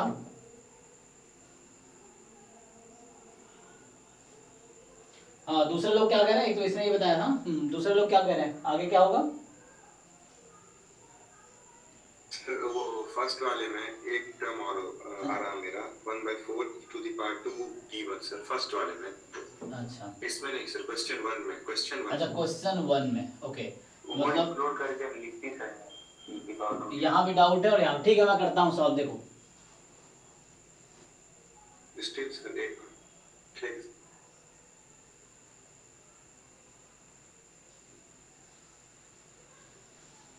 थर्ड क्वेश्चन बताओ, थर्ड देखो।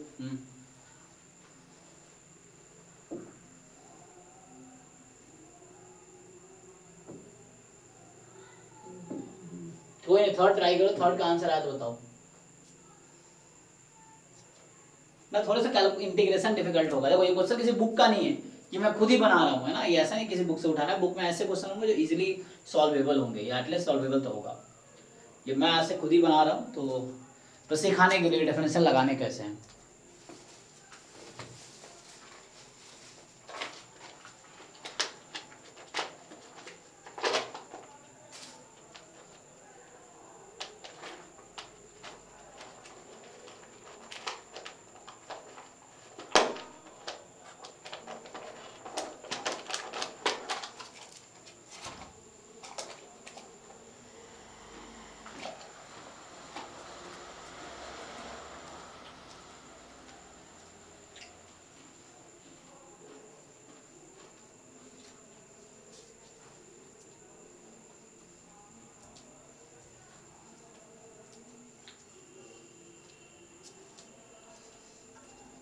सर सेकंड का है e की पावर t1 अपॉन t1 और e की power t1 upon t1 sir into same 42। इसका जो आया उससे अलग आया, देखो इससे अलग आया।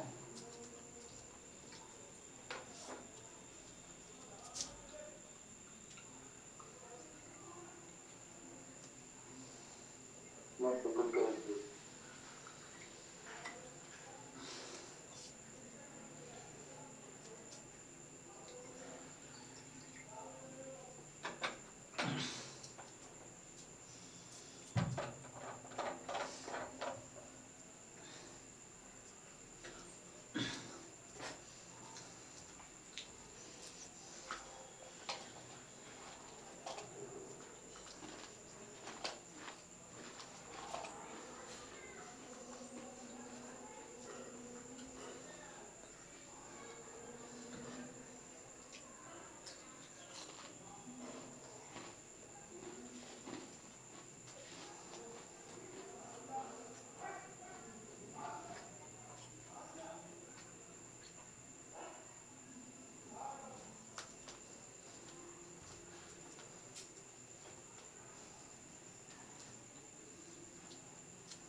मैं सॉल्व करूँ क्या? थर्ड किसी का आया? मैं देख रहा हूँ, तुम लोग पहले ट्राई करो, फिर मैं ट्राई करता हूँ। सेकंड सेम आया है। सेम आया है, ओके।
थर्ड वाली की तो लिमिट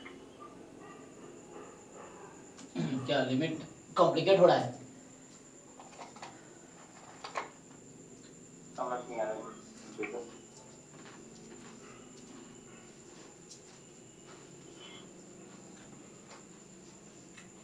चलो मैं थर्ड से स्टार्ट करता हूँ, ठीक है।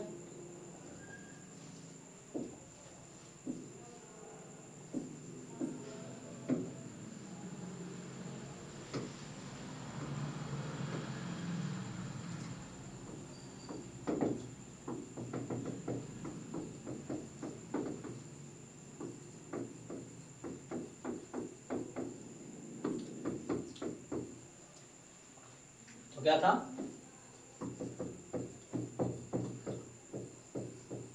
देखो T1 T2 में प्रॉब्लम हो रहा हो तो तुम T कॉमा एस लिख सकते हो, कुछ बुक में देखोगे T कॉमा एस लिखते हैं, वो भी चलेगा, ठीक है। तो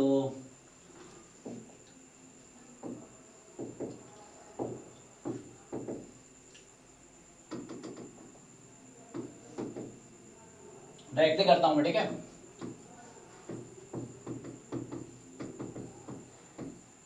ये तो हो गया फंक्शन, एक्सपेक्टेशन ऑफ दिस होता है ना एमजीएफ, तो फंक्शन इनटू,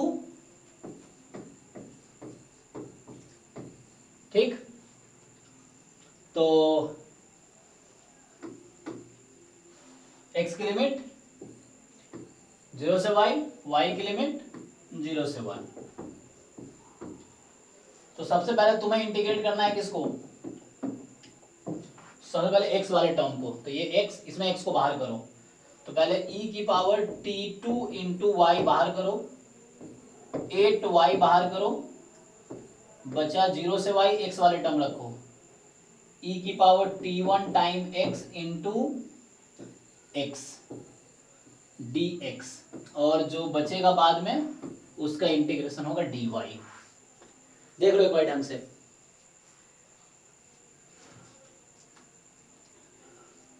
क्या ये बाई पार्ट से करना पड़ेगा ना, तो कोई और रास्ता तो है नहीं। हाँ सर भाई हाँ। तो इसको बाई पार्ट से करेंगे, फिर x की जगह y फिर बाद में x की जगह 0, तो upper limit minus lower limit, तो सिर्फ इसमें y बचेगा। y e की power t1 y upon t1। अब देखो भाई, तुम पे भरोसा करके लिखता हूँ, बाकी लोग मैच करो। 8y e की पावर t2y, ठीक है, ये तो मैंने लिख दिया ये वाली चीज।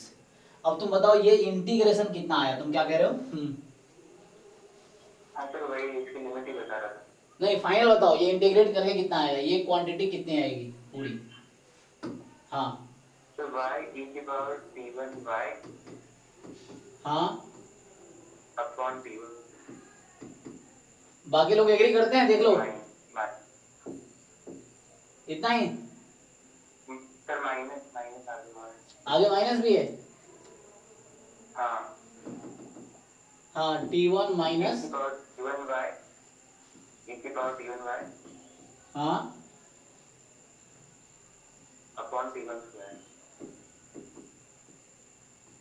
अच्छा, तो ये आया इंटीग्रेट करके, ये कहना चाह रहे हो? माइनस 1/t² भी आएगा सर। आगे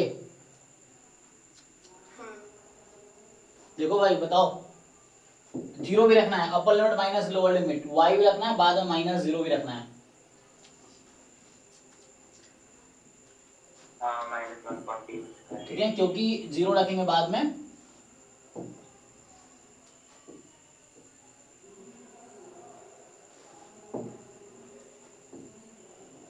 अब ये हो गया इनटू में dy।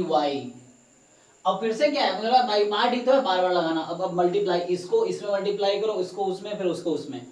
अब यहाँ हो जाएगा y² e की power t1 plus t2y upon t1, फिर से बाई पार्ट लगाना पड़ेगा। अगले टर्म में ऐसे ही है 8y e की power t1 plus t2y upon t2²। सो अब इंटीग्रेशन इजी नहीं है, मतलब आई मीन थोड़ा टाइम लगेगा, बट इंटीग्रेशन हो जाएगा या नहीं होगा, क्वेश्चन ये है। क्या लगता है आगे इंटीग्रेशन हो सकता है कि नहीं? आप लोग सॉल्व कॉल कर पाओगे, पूछ रहा हूं मैं।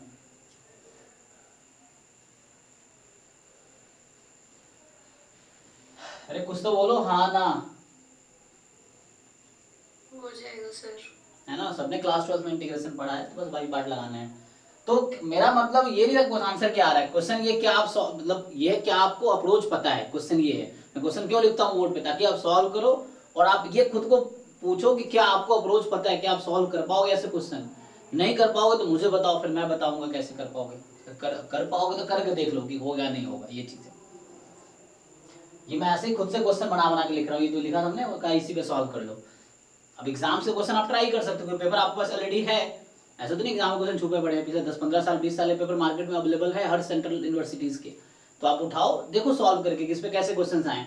नहीं हो रहा है फिर मुझसे पूछो आप, क्योंकि एफर्ट्स आप नहीं करोगे तो आपका सिलेक्शन नहीं होगा, क्योंकि आपको एग्जाम देना है।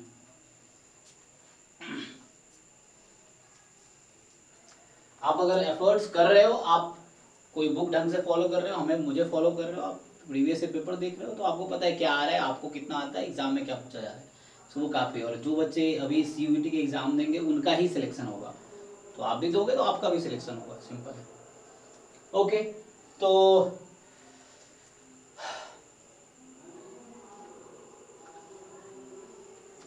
आगे बढ़ते हैं। तो बस डेफिनेशन समझाना था कि डेफिनेशन को अप्लाई कैसे करना है। चलो थोड़ा कॉन्सेप्ट पे आते हैं। मतलब 1-2 करूं या हो जाएगा? कोई क्वेश्चन मुझे करना है 1 या 2 में से?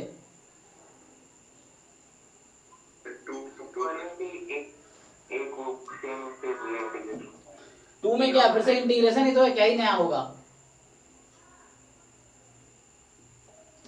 अरे अब इंटीग्रेशन क्या आ रहा है तुम्हारा हेडक है, मैं इंटीग्रेशन थोड़ी सिखा रहा। अब इंटीग्रेशन तुम करो इसको केयरफुली खुद से। मुझे तो ये बताना कि MGF निकालेंगे कैसे।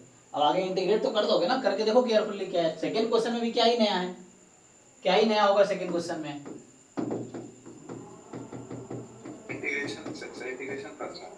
अच्छा, इंटीग्रेशन फंस रहा है। 0 से 1 e की पावर t1x इंटू e की पावर t2y क्या था 6x² dx dy। अब मैं इंटीग्रेशन सिखाऊंगा थोड़ी, इंटीग्रेशन क्लास 12 में सिखाया गया था, क्या दिक्कत है? तो अलग अलग है। तो e की power t1x into 6x² dx, इसको अलग लिख लो। 0 to 1 e की power t2y into y d y, अलग अलग कर लो, कोई टेंशन नहीं है क्योंकि ये इंडिपेंडेंट है, मतलब एक दूसरे से कोई फर्क नहीं पड़ रहा है इसको। अब ये इंटीग्रेशन मैं बाई पार्ट लगाऊं ना दो बार, एक्स स्क्वायर इंटू ई एक्स, यहाँ वाई इंटू ई वाई, तो बाई पार्ट से नहीं हुआ सॉल्व,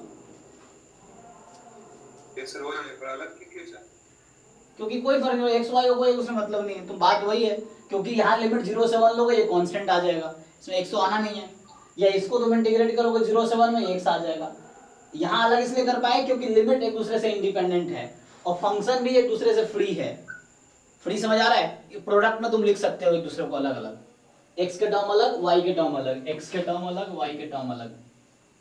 प्रॉब्लम यहाँ था, यहाँ अलग अलग नहीं कर सकते थे तुम, क्यों? क्योंकि यहाँ वाई इन्वॉल्व है एक्स के लिमिट में, तो यहाँ तुम अलग नहीं कर सकते लिमिट अलग अलग, यहाँ ऐसे लिखना पड़ेगा। वहां अलग इसलिए कर पाए, देखो यहाँ अलग क्यों नहीं कर सकते थे, ये एक्स के टर्म है, यहाँ लिमिट में वाई है, इसलिए अलग नहीं कर सकते। यहाँ ऐसा नहीं है, यहाँ पे क्या है कि लिमिट 0 से 1 है, तो यहाँ वाई है तो इसमें कोई एक्स का इंटरफेरेंस नहीं है, यहाँ एक्स है इसमें कोई वाई का इंटरफेरेंस नहीं है, तो एक दूसरे से हालांकि इंडिपेंडेंट रैंडम वेरिएबल, ये कहना चाह रहा हूँ मैं, तो अलग अलग कर पाओगे। अभी मैं ये थ्योरम भी लिखाऊंगा, तो ये जो निकालोगे ना ये तुम्हारा वो आएगा mx t1 और ये आएगा my t2 एक्चुअली। सर अगर इसके लिमिट में नहीं सर, इस फंक्शन में जैसे दूसरे वाले में x का इंटरफेरेंस रहता है इस फंक्शन में और लिमिट में नहीं रहता, तो फिर कर सकते थे क्या? नहीं, यहाँ अगर प्रॉब्लम और यहाँ कहीं x प्लस वाई आ जाता बीच में, फिर तुम कुछ नहीं कर सकते, फिर अलग अलग कर ही नहीं पाओगे। प्रोडक्ट है तो कर पाओगे, अगर x प्लस वाई बीच में आ जाए तो कुछ नहीं कर सकते फिर तुम। Okay sir. तो अलग अलग नहीं कर सकते, इंडिपेंडेंट यहाँ भी होने चाहिए और यहाँ भी होने चाहिए, सपोर्ट में भी और उसमें भी, दोनों में। हाँ सर एमडीएफ में कभी कभी तो हम सिंगल टी ले लेते हैं एक्स और वाई के लिए, और कभी कभी टी1 टी वो नहीं नहीं, हमेशा t1 t2 ही लेते हैं, वो एक पर्टिकुलर केस है जहाँ पे t लेते हैं। इंडिपेंडेंट के लिए लेते हैं। नहीं, इंडिपेंडेंट में भी t1 t2 होता है, t नहीं होता है। तुम्हें जो याद आ रहा है वो ये है, एक्चुअली तुम्हें जो याद आ रहा है वो ये है, x प्लस वाई का mgf जो होता है जब x y इंडिपेंडेंट है तो ये होता है। तो ये आइडेंटिकल के लिए होते हैं। हाँ, ये x y इंडिपेंडेंट और आइडेंटिकली डिस्ट्रीब्यूटेड है ना। हाँ आइडेंटिकल के लिए सेम टी लेते हैं। हाँ हाँ हाँ, आइडेंटिकल इंडिपेंडेंट काफी नहीं है, आइडेंटिकल को इंडिपेंडेंट काफी है, आइडेंटिकल डिस्ट्रीब्यूशन की जरूरत नहीं है, क्योंकि तुम इसको ब्रेक करोगे। मैं इसको लिखता हूँ अभी, थ्योरम, ये थ्योरम ही है। तो पहले तो मैं इंडिपेंडेंट रैंडम वेरिएबल बताऊं जरा तुम्हें। तो ये क्या था, जॉइंट एमजीएफ, ठीक है जी। So let's come to the theory. So हमने देखा जॉइंट एमजीएफ, ठीक, तो ये सिंपल था mxy t1 t2, so expectation of e की power tx t1x plus t2y, ये डेफिनेशन था। अब सिंपल तुम सोचो, mxy में अगर तुमने t2 के प्लेस पे 0 रख दिया तो क्या आएगा? तो ये हो जाएगा e की पावर जस्ट e t1x, तो ये हो जाएगा mx t1। तो ये मार्जिनल mgf है t1x का, मार्जिनल मतलब जस्ट x का mgf है।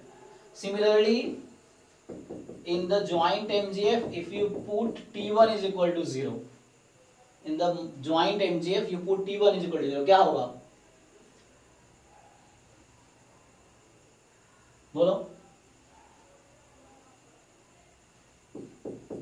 e की पावर t2 का मार्जिनल निकल आएगा। यस यस, मतलब y हो जाएगा ना, my t2 मतलब my का मार्जिन आ जाएगा। यस, सो इस तरीके से है। और अभी मैं इंडिपेंडेंट रैंडम वेरिएबल हालांकि लिखाया होगा, पहले नहीं लिखाया होगा, अभी लिखा देता हूँ ठीक से। सो इंडिपेंडेंट रैंडम वेरिएबल क्या है फिर डिस्कस करते हैं।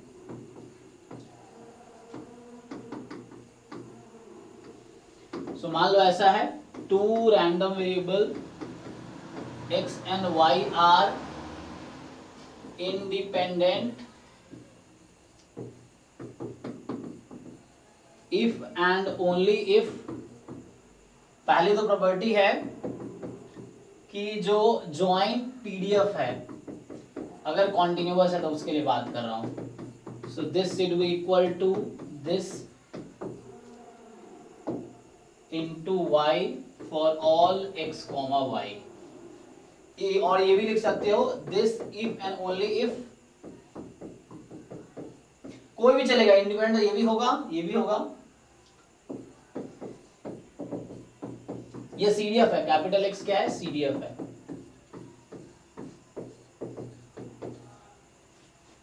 If and only if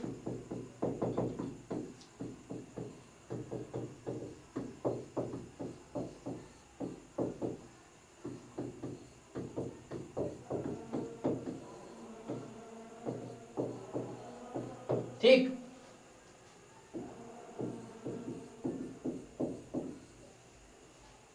so मैंने वो, हालांकि मैं 3 अलग अलग स्टेटमेंट लिख सकता था कि इंडिपेंडेंट है अगर ऐसा हो रहा है या ऐसा हो रहा है या ऐसा होगा तो इंडिपेंडेंट होगा। इफ एंड ओनली इफ है, दोनों तरफ से ट्रू है। अब देखो इसमें कुछ समझ में दिक्कत होगी तो बताओ। ये कहना चाह रहा है कि 2 रैंडम वेरिएबल्स इंडिपेंडेंट होंगे तो joint PDF is equal to product of marginal PDFs, joint CDF is equal to product of marginal CDFs, joint MGF is equal to product of marginal MGF. या अगर ऐसा होगा इन तीनों में से कोई एक भी होगा, हालांकि इक्विवेलेंट है तीनों, एक होगा तो बाकी ऑब्वियसली होल्ड करेंगे, तो इंडिपेंडेंट भी हो जाएगा। If and only if condition है। इसमें कुछ हजम नहीं हो रहा तो बताओ,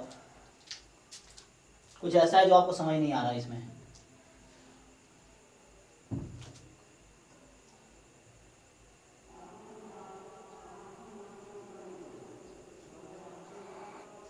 सर फिर मेनली ऐसे इंडिपेंडेंट हो जाएगा इनका?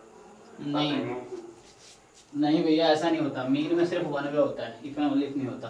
तो आगे आते हैं। ये वाइस वर्सा वाली कंडीशन है। Yes PDF equals to marginal है तो एक्स एंड वाई इंडिपेंडेंट होंगे। Yes if and only if है, ये वाइस वर्सा वाली है। जहां इफ एंड ओनली इफ लिखा हुआ है वाइस वर्सा है, ठीक है ना। आई डबल एफ है हर जगह, यहां भी आई डबल एफ है। और डेफिनेशन हर जगह वाइस वर्सा ही होती है, इफ एंड ओनली इफ होती है। वन वे क्या होगा देखो, ये वाइस वर्सा नहीं होगा। अब अगला थ्योरम लिख रहा हूं मैं कि if x and y are independent then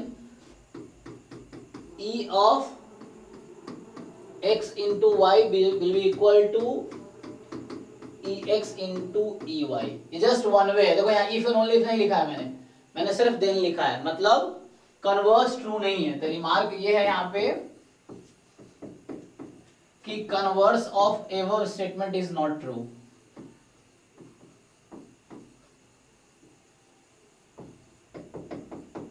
Converse of above statement is not true. Converse of above statement is not true. वो true नहीं है। मतलब that is e of x into y अगर इक्वल है ex और ey के, अगर ऐसा है मान लो, doesn't imply, this does not imply x and y are independent. जरूरी नहीं है कि इंडिपेंडेंट ही होगा, ठीक है। इंडिपेंडेंट है तो ऐसा होगा, अगर ऐसा हो रहा है जरूरी नहीं इंडिपेंडेंट हो। एग्जाम्पल देख लेते हैं। वो आपका जो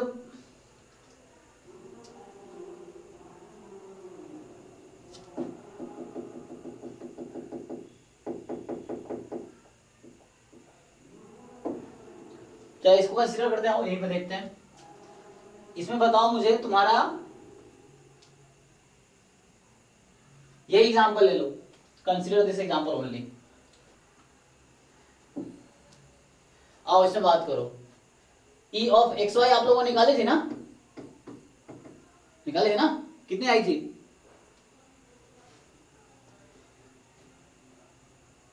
अरे हाँ ना बोलो भाई, सब सो गए क्या तुम लोग? अजीब है। हाफ आई थी। ex कितनी आएगी और ey कितनी आएगी?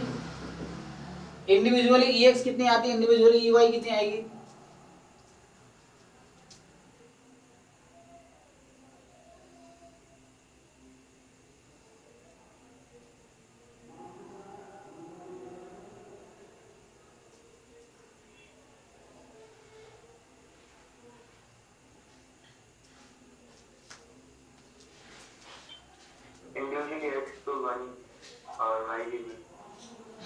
बाकी लोग?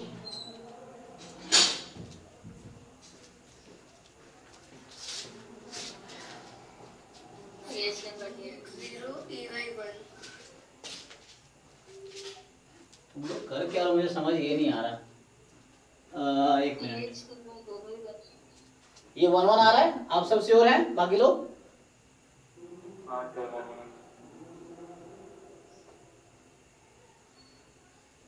अब ये कोई ये बताओ, ऐसा तो नहीं किसी को ये पता ही नहीं चल रहा कैसे निकालना है। ईएक्स वाई मैंने निकाल रखा है, ईएक्स निकालना आता है ना, ये ज्वाइंट है, ज्वाइंट से पहले मार्जिनल फाइंड करो और मार्जिनल से तुम्हारा आ जाएगा। कोई ऐसा तो नहीं बताओ जिसको ये नहीं पता हो ईएक्स कैसे निकलेगा। फिर मैं करके दिखाऊंगा। अब क्वेश्चन ये है, इंडिपेंडेंट नहीं। चलो यहाँ पे तो ऐसा हो गया कि हालांकि इक्वल भी नहीं है, ई ऑफ एक्स वाई यहाँ पे इक्वल भी नहीं है ई एक्स ई वाई के। तो ये लेकिन गारंटी कर रहा है, पता है तुम्हें एक चीज बता दूं मैं कि यहाँ पे क्या होता है, तुम्हें पता है कि अगर इंडिपेंडेंट है तो ऐसा होगा। तो इसी का इक्विवेलेंट स्टेटमेंट लिख सकते हैं कि अगर ऐसा नहीं होगा तो इंडिपेंडेंट नहीं होगा। मतलब इसी को दूसरे तरीके से तुम लिख सकते हो, दूसरा पॉइंट कि क्या, कि अगर ऐसा हुआ, इसी को दूसरे तरीके से लिख सकते हैं कि अगर e of x y equal नहीं आ रहा है ई एक्स ई वाई के, देन यू कैन गारंटी कि x y is not independent, x y are not independent. You know why? ये समझ आ रहा सबको? तो ये दोनों इक्विवेलेंट स्टेटमेंट ही है actually. P implies Q equivalent to not Q implies not P। अगर कोई फंक्शन डिफरेंशिएबल है तो कॉन्टिन्यूअस होगा, कॉन्टिन्यूअस नहीं है तो डिफरेंशिएबल नहीं होगा, है ना?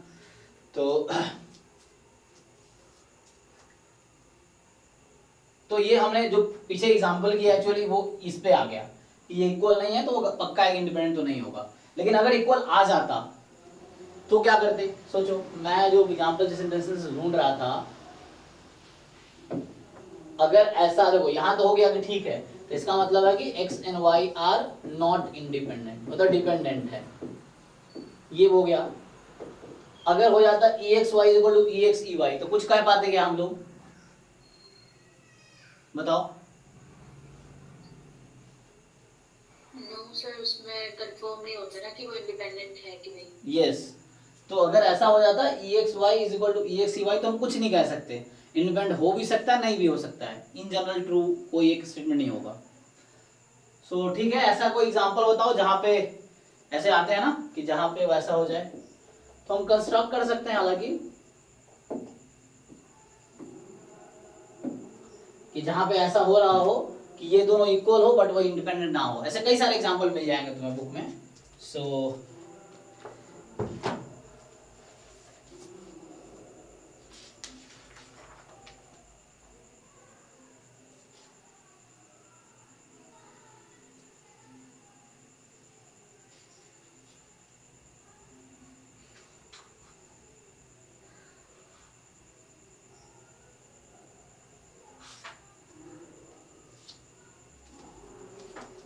ठीक है, चलो अभी तो समझाने के लिए था। ओके, सो मतलब ये बता रहा हूँ रिजल्ट से एग्जांपल्स हैं। अभी एक अगला रिजल्ट लिखो, तो एक क्वेश्चन लिखता हूं मैं। क्वेश्चन ये है, चलो मान लो कोई भी क्वेश्चन नंबर तत्काल 4 नाम देते हैं। सो तुम्हारे पास ज्वाइंट पीडीएफ है e की power minus y and 0। e की पावर माइनस वाई कब है? जब 0 less than x less than y less than infinity and this otherwise. तो तुम्हें बताना है, पहला क्वेश्चन तो ये है कि बताओ mgf ऑफ xy। दूसरा क्वेश्चन ये है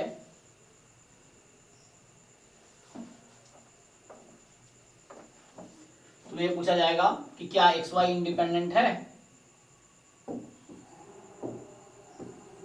Are x and y independent?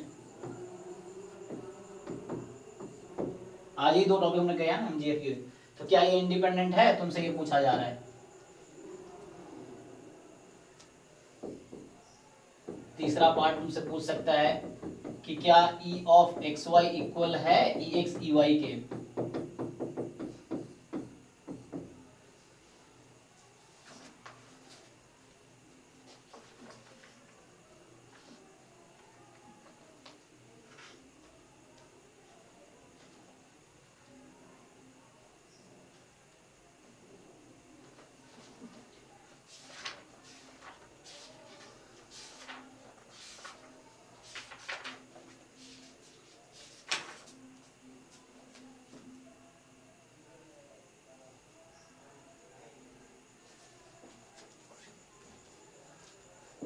इसे पूछ लेगा what is the MGF of x only.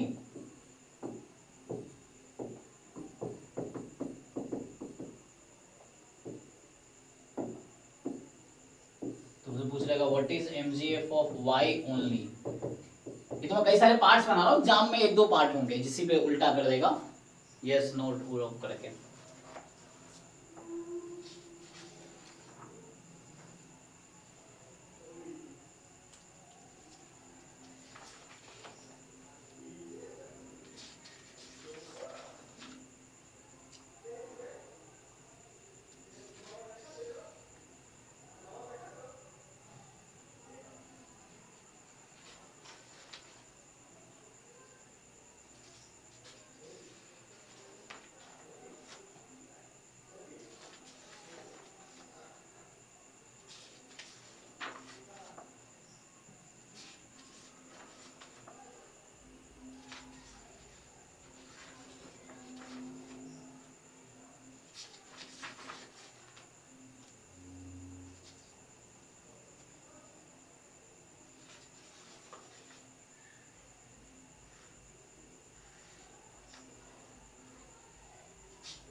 क्या कह रहे हो?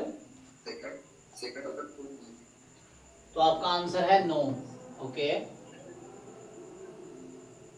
अब ये इंडिपेंडेंट नहीं है तो इसके बारे में कुछ कह सकते हैं?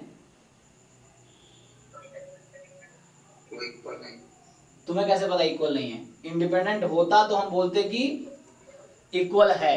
जब इंडिपेंडेंट है ही नहीं तुम कैसे गारंटी दे पाओगे इक्वल होगा कि नहीं होगा? यहाँ थ्योरम, हाँ थ्योरम को समझो। ये बोला इंडिपेंडेंट है तो ऐसा होगा, इंडिपेंडेंट नहीं है तो क्या? तो कुछ नहीं कह सकते तुम। ये थ्योरम सिर्फ ये गारंटी दे रहा है कि इंडिपेंडेंट है तो इक्वल होगा, अगर इंडिपेंडेंट नहीं है तो कुछ नहीं कह सकते, वो चीज है। तो जब इंडिपेंडेंट है ही नहीं तो तुम इसके बारे में कुछ नहीं कह सकते। अब तुम्हें चेक करना पड़ेगा अलग अलग।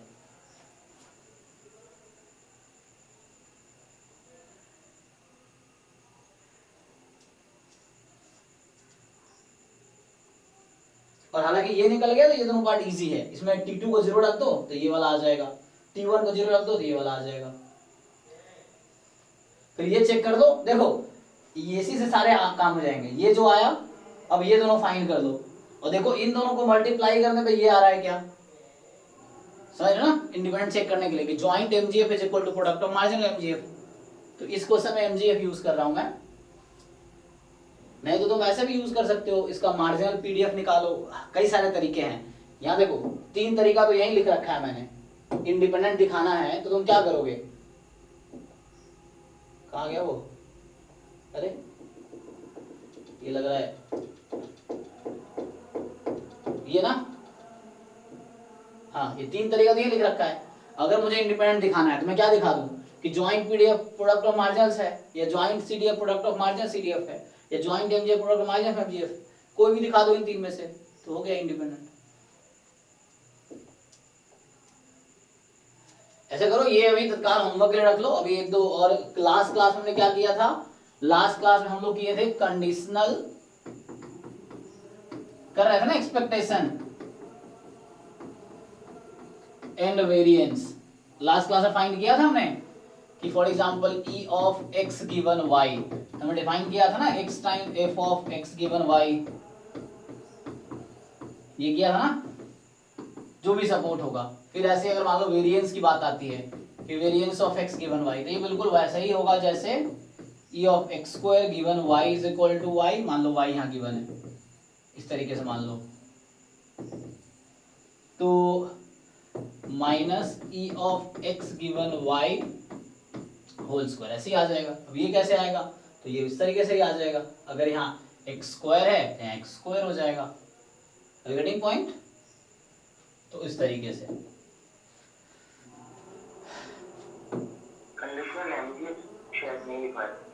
हाँ वो भी ऐसे ही होगा। कंडीशनल एमजीएफ भी क्या होगा, तो एक रैंडम ऐसे, चलो कंडीशनल एमजीएफ की बात करते हैं। M of x given y t, तो इसका क्या मतलब हुआ,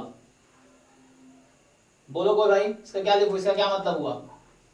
e की पावर tx गिवन y, रुक जाओ, एक्सपेक्टेशन एक्सपेक्टेशन e की power tx given y is equal to y। Yes, इसका क्या डेफिनेशन होगा कि e की power tx into f of x given y dx, जो भी x का सपोर्ट है, कंडीशनल एमजीएफ हो गया ये। तो इसको एक रैंडम वेरिएबल की तरह ट्रीट करना है। तो conditional mean, conditional variance, conditional MGF. अब एक बहुत यूजफुल फॉर्मूला है जिसको मैं क्वेश्चन में यूज करके दिखाऊंगा। सो फॉर्मूला ये होता है कि तुम ये जानते हो e of x given y, इसको प्रूव भी कर सकते हैं हम लोग। कितना आएगा ये? एक्सपेक्टेशन ऑफ x, ये जस्ट ex आ जाएगा। फिर expectation of variance of x given y plus variance of expectation of x given y, ये कितना होगा? Variance of x। इस तरीके से है। कई बार क्या होता है कि मान लो ऐसा है e ऑफ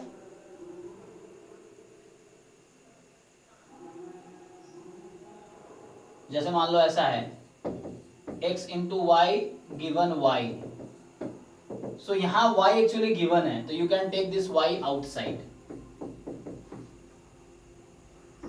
हालांकि एक्सपेक्टेशन में कैपिटल यूज होता है, एक्सपेक्टेशन जब भी लिखा होगा कैपिटल रैंडम वेरिएबल होगा, तो you can take this y outside, तो ये हो जाएगा ऐसा। You can write this thing. अब ये समझो ऐसा क्यों हो रहा है, क्योंकि y गिवन है तो y को पुट कर दिया मैंने, तो ये y बाहर आ गया। समझ पा रहे हो पॉइंट? ये चीज है। या इस पे तुम एक और e लगा लो, एक और e लगा लोगे तो यहाँ वो e अप्लाई हो जाएगा। बात बराबर है? मैं तुम्हें समझाना बस ये चाह रहा हूं कि अगर कुछ गिवन है तो you can take this out. यहाँ गिवन था, सो मैं बस ये समझाने का मतलब था मेरा। सर एक बार लास्ट स्लाइड दिखा दीजिए। जी, ये वाली। सो जॉइंट, यस सर। ये conditional expectation, conditional mean, conditional variance, conditional MGF. किसी का माइक अनम्यूट है, चेक कर लो।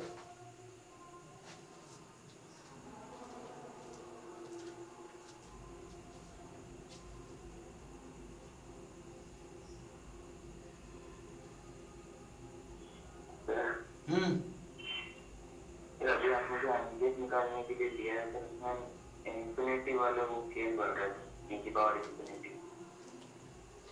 e की पावर इन्फिनिटी है, e की power minus infinity.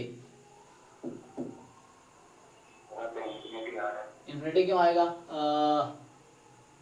Minus Y है ना, तो सर माइनस कॉमन ले लेंगे तो माइनस इंफिनिटी हो जाएगा। हाँ, e की पावर माइनस इन्फिनिटी 0 हो जाएगी। कोई नहीं, आराम से ट्राई करना, नेक्स्ट क्लास में पूछना। ये होमवर्क है, ये आपका होमवर्क है, ये क्वेश्चन आप आराम से ट्राई करो, ना हो तो नेक्स्ट क्लास में पूछो।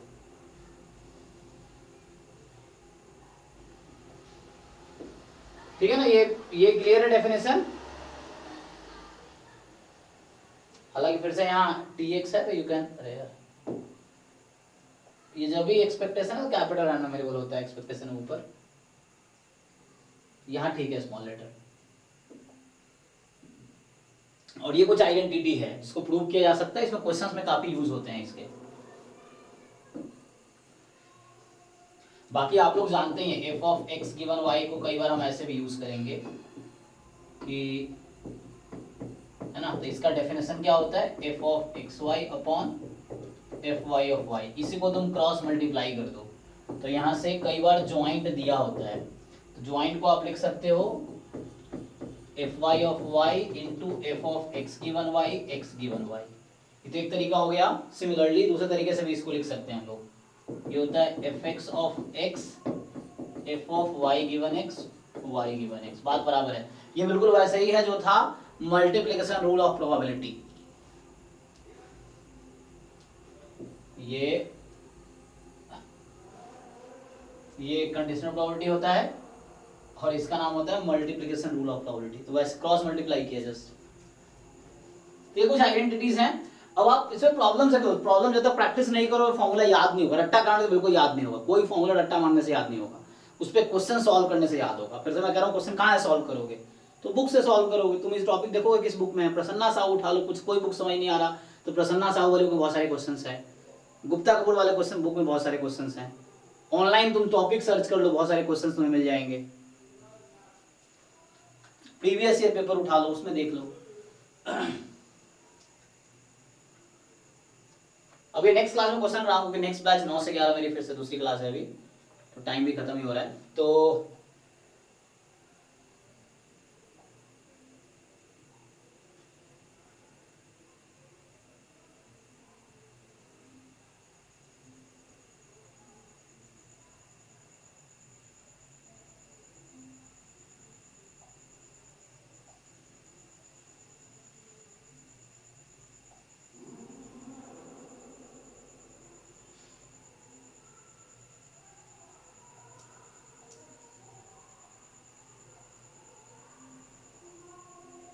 ठीक है, तो इस पे क्वेश्चंस नेक्स्ट क्लास में करते हैं। तो अभी हमने आज क्या डिस्कस किया एक्चुअली थ्योरीज में, ज्वाइंट एमजीएफ। सो ज्वाइंट एमजीएफ डिस्कस किया हमने, फिर कंडीशनल डिस्ट्रीब्यूशन का ही कुछ लास्ट में जो फॉर्मूले लिखे थे उसी के हैं। फिर नेक्स्ट क्लास में भी कराऊंगा distribution of function of random variable, मतलब ट्रांसफॉर्मेशन टू वेरिएबल का। फिर प्रोडक्ट मोमेंट हालांकि भी लिखाना है बस, correlation, simple linear regression, independent, ये मैंने डिस्कस किया अभी। Independent of random variable definition ही लिखा है, एक क्वेश्चन बस लिखा है आपको भी करने के लिए। सो क्वेश्चंस आप लोग ट्राई करोगे, आप लोग डाउट पूछोगे तो इससे मुझे पता चलेगा आप लोग ट्राई कर रहे हो। नहीं पूछ रहे हो या तो सब आपको समझ आ रहा है या कुछ समझ नहीं आ रहा है, या तो जो कर रहे हो आप सब हो रहा है आपसे सॉल्व, ये चीज़ है, या फिर कर ही नहीं रहे हो सॉल्व, ये भी है। सो तो देखते हैं आगे। तो अभी मैंने इंडिपेंडेंस आज डिस्कस किया, बाकी नेक्स्ट क्लास में और करेंगे। ट्रांसफॉर्मेशन पहले कर लेते हैं। चलो ठीक है, तो आज इतना ही रखता हूँ, नेक्स्ट क्लास है तो मिलते हैं नेक्स्ट क्लास में, ठीक है।